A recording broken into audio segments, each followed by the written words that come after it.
When I was a kid, particularly around 10 or 11 years old, and I was in school, and I was going to relatively well-off schools, but I was a very poor kid.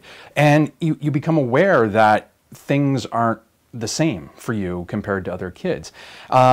Realizing that my mom was struggling with, what was later diagnosed as schizophrenia, but mental illness, that my mom, wasn't working, couldn't work, and was having a lot of good days and bad days, that took longer. That was a thing that I knew, particularly as I got into my teenage years, that things were pretty different. I would know, hanging out with friends and seeing how their parents were involved in their lives and, like parent-teacher interviews and things like that. So you have those kind of like tangents or trajectories where, we're poor, so we're struggling on that way. I don't have nice new school clothes and whatnot. And then on top of it, it's just, my mom couldn't be there as much as she would like to be, particularly as I got a little older and I got, probably the combination of me being a bit more independent, but also things worsening for her.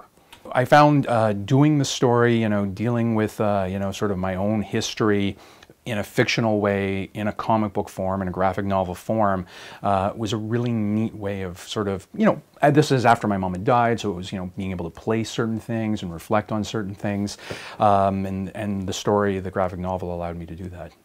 So it's only in recent years, and maybe having worked on this documentary, that you realize that there are many other people in your situation when maybe you thought you were alone when you were a kid. Stigma, it has changed. It's not something like I find just culturally there's much more openness about discussing mental illness than certainly I had ever experienced as a kid. But I think every little bit helps. I'm really hoping that the film itself, will help with that. There are people who are in crisis that need help. And, I'm hoping things like talking about it, just give them more confidence to seek out help if they need it.